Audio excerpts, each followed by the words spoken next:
Hello students and welcome to the lecture. So students, as we know that we are covering the financial system, and basically in the previous lecture we had done with the payment and settlement system, right?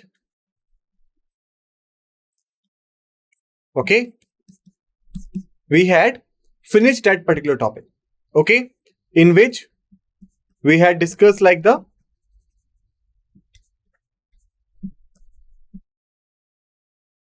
national electronic fund transfer. We had finished this, okay, real time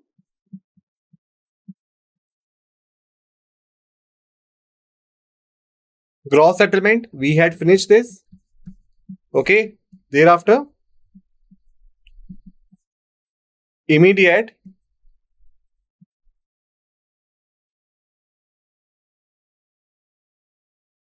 payment service, we had finished this, and the last is unified payment interface. Okay, so you can say that these were the systems and these were the topics we had discussed in the payment and settlement system. I hope that you have revised them all in the well enough manner before you have come for this lecture, because so many times I have told you that this is for your own benefit. So if you are doing this on the regular basis, you will benefit it. If you are not doing this on the regular basis, you will be lost. Okay, so basically in this lecture we are going to start with another important topic, which is known as the mutual funds.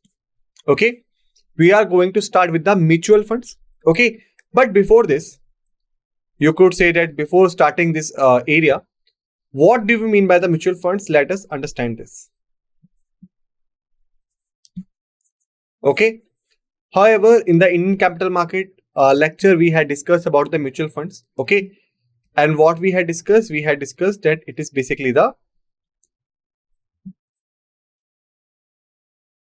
money pooling scheme, which is maintained by the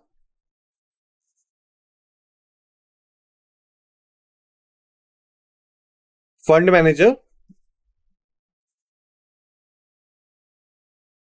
on behalf of clients, right? That's what we had discussed, that it is a money pooling scheme. We had discussed that it is a money pooling scheme which is maintained by the fund manager on behalf of the clients. Okay, like you could say, suppose if there are total 5 members, or you can say 6 members. There are total 6 members. Okay, and suppose there is some share or the stock which is of value rupees 10 lakh. Okay, so individually they are not capable. Suppose they only having rupees 1 lakh, he is having rupees 2 lakh, he is having rupees 50,000, he is having rupees 2 lakh. Okay, and suppose he is having rupees 3 lakh and he is having rupees 9 3. Okay, all right. 224 437 85. He is having rupees 1,50,000. Okay, so it's 2 lakh 2 4 6, and then okay, that's it. So suppose if this is the scenario, okay, how much the cost the security is having? The security is cost around security or share price. Okay, so the security or share is cost around rupees 10 lakh. Okay, but individually these people's you can say do not having the sufficient amount so that they could purchase the security. Okay, some of them having 10 lakhs, someone having 2 lakhs 50,000, 2 lakhs 3 lakh 1,50,000. Okay, but what if all of them, you could say, pooling or contributed their amount? Okay, let us say make it rupees how much?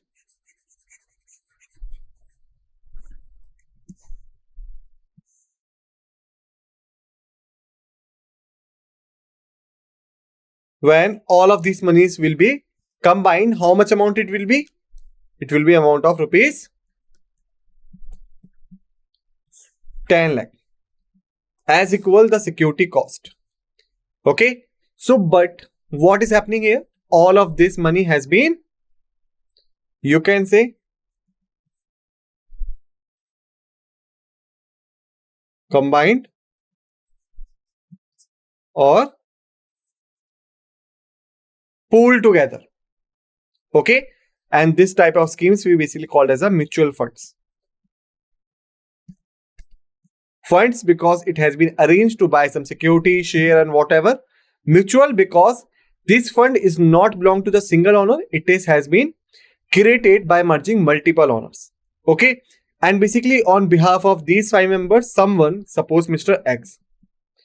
Mr. X will be the fund manager who will utilize this amount and purchase various securities or a single security. Okay, and is entitled to provide certain returns to those who have invested in it after charging the fees. For example, suppose Mr. X, who was a fund manager, he got rupees 10 lakh by pooling the money. Okay, and then he purchased some share or the security. Okay, on this there was a profit of 10%, which means rupees 10,000 was not rupees 10,000, rupees 1 lakh was obtained as a profit. Okay, so he will charge some fee because he was the one who was managing this. So suppose he has charged rupees 10,000 as his fee. So how much amount will be left? The left amount will be 90,000. So this 90,000 will be distributed amongst all of them as their share ratio. Okay, so that's how the mutual fund works. So here I have just provided you an overview about the mutual funds. Okay, like how the mutual funds work, what is the basic understanding of the mutual funds and all. Okay, but now we are going to start this in the you can say proper sense. So these are the topics we have scheduled for discussion under this series. Like we will start with the introduction, we will see the basic history, then the growth of the mutual fund industry, types of mutual funds, regulation, investors participation and the conclusion. Okay, so we will discuss these topics. Let's first start with the introduction part. Okay, introduction. The mutual fund industry in India traces its roots back to the formation of the Unit Trust of India (UTI) in 1963. Was established by the Government of India and the Reserve Bank of India to promote savings and investment amongst the public and mobilize the funds for infrastructure development. Okay, so basically if the single question asks you like which was the, you can say, founding stone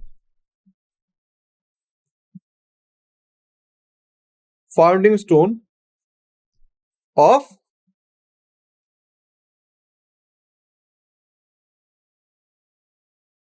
mutual fund industry, what was the founding stone of the mutual fund industry? So the answer will be this one, Unit Trust of India 1963, also known as UTI. Okay, so Unit Trust of India or UTI in the 1963 was the founding stone of the mutual fund industry. Okay, and this was established by the Government of India and the Reserve Bank of India.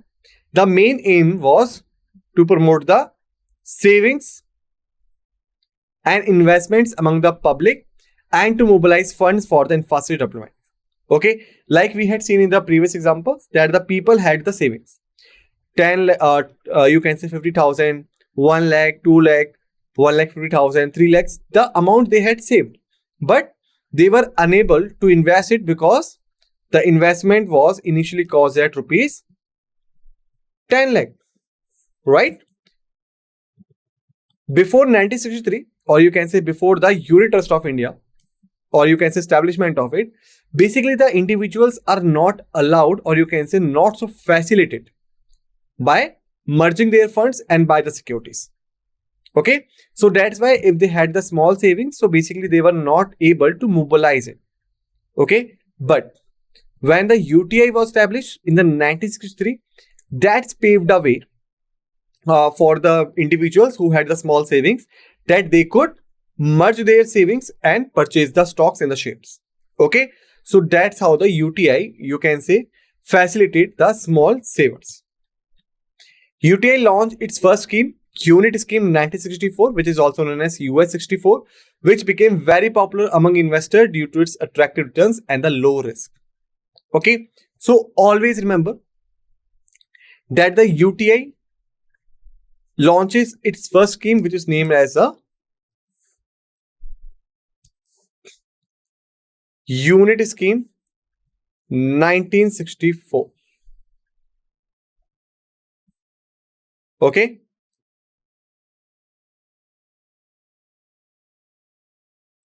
always remember this thing. Unit Scheme 1964, also known as US 64, is the first scheme ever launched by the UTI. Got it? All right. And it is having the attractive returns and the low risk. Now, what is the low risk?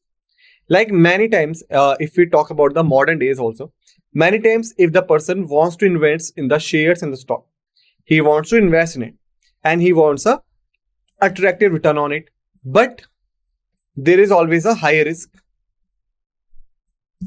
because maybe you can say you had just an speculation. Okay, like the prices of the share and the profit percentage of the share will be go this much and that. Okay, but what happened? And you can say, what if the expectations which was to be high, they came low? It means that even the share price fall down and the profit margin drastically reduced. So there is a high risk. Okay, so if you are going for the attractive returns and you are also searching for the low risk, then why it is always advisable that you must go to the mutual funds? Why? Because if we take an example of our you can say previous example, so there were total how many peoples? 6 peoples were there, right? Okay, amount they have rupees 1 lakh, 2 lakh, 50,000, 3 lakh. Okay, then 1 lakh, 1,50,000. Okay, that was the amount they had, and they were basically aspiring for the security which is having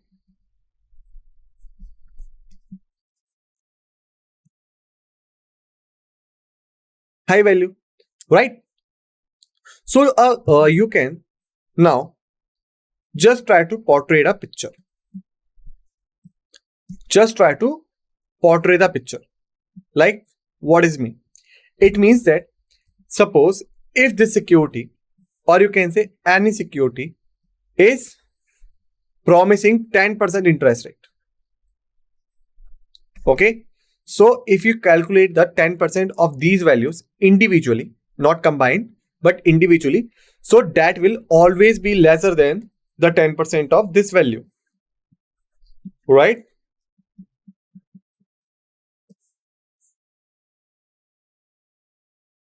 Because the amount is less, right? But if you want a high, you can say return or the attractive return, it means that you are required to purchase this value, okay, or this percent of share. But suppose already you are in the, you can say deficiency of fund. So if you want to raise your fund in a manner that you will be able to purchase this, it means that you have to use your credit lines or your loan lines. Okay, then only you will be able to arrange the fund for purchasing of the security. Okay, and then it will be a case of high risk. Why? Because suppose if you have arranged the money from somewhere and if you had purchased the share, okay, but unfortunately your investment was not performing as it was expected. Okay, so what will happen? That you will lose your money and even you will lose your investment. Got it? So that's a high risk. Okay, but we know that the mutual fund having the high attractive returns and also having the low risk. How? So now go with this picture. You all have come together.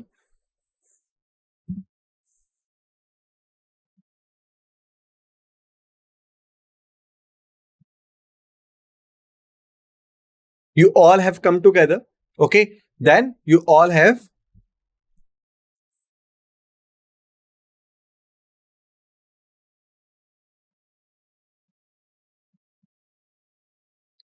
pooled your money together.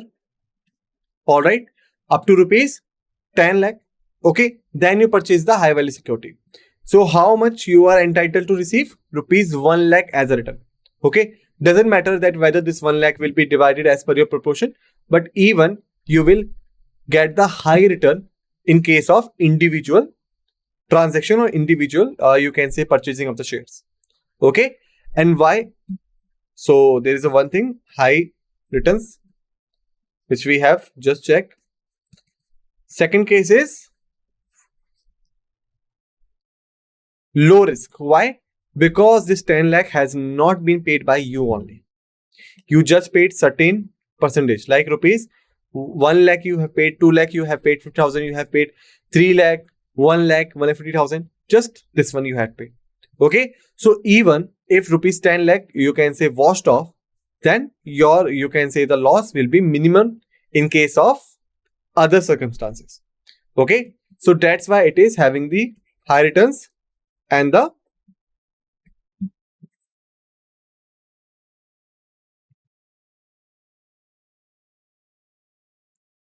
low risk chances. Got it? And even you could say, suppose if you are having rupees 5 lakh with yourself. So rupees 1 lakh you had invested in some mutual fund, rupees 1 lakh in some, rupees 1 lakh in some other, rupees 1 lakh in another, and rupees 1 lakh in another. Okay, so this is a scenario.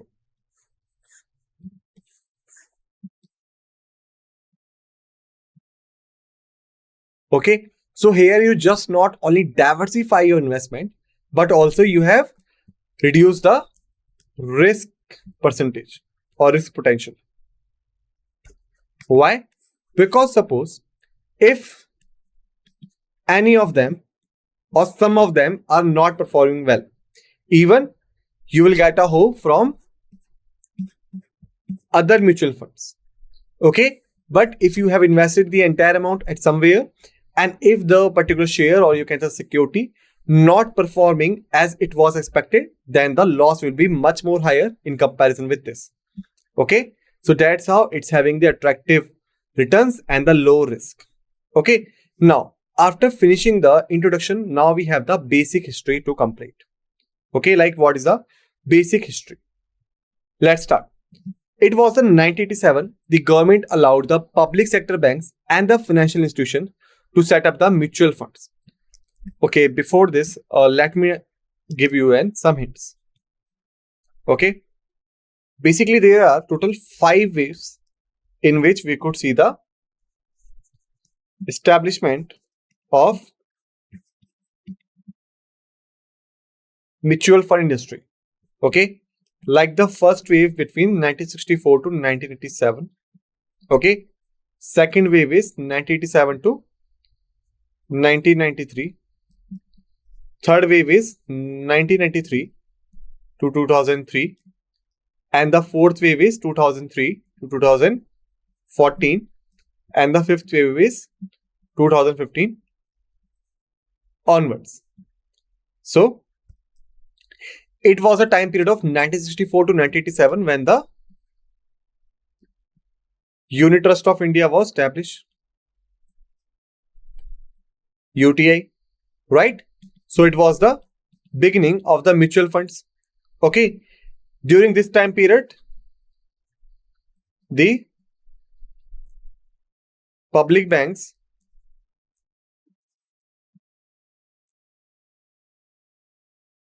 allowed to enter into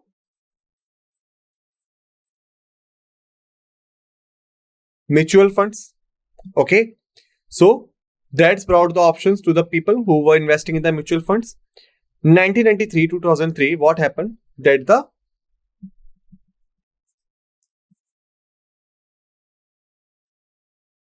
private players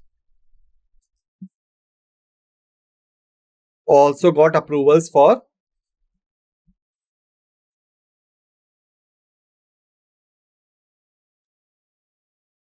launching mutual funds. Okay. 2003-2014, what happened? That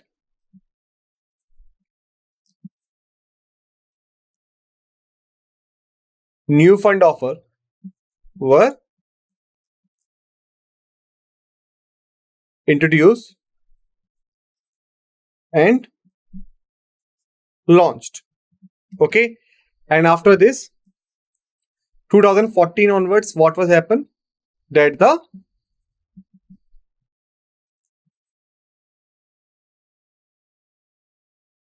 direct plan was introduced